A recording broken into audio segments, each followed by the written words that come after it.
Hello guys, welcome to my channel Teach Something, and in this video tutorial I will gonna show you how to fix some sound, video and game controller missing from device manager. So how can fix this type of error? Let's get started. Before starting of the video, I humbly request you please subscribe my YouTube channel for more updates. So let's start. Okay guys, right click, go to your device manager, select a computer name and click on action and click on a scan for hardware changings.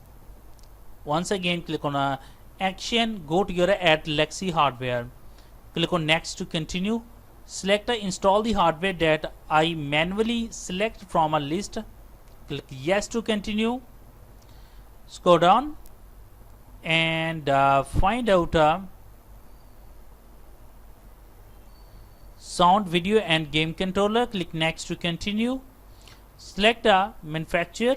So in my case is a USB audio selected, click next to continue, click next, click on finish, close it, and after doing this restart your computer, and I'm sure that after doing this your problem is fixed.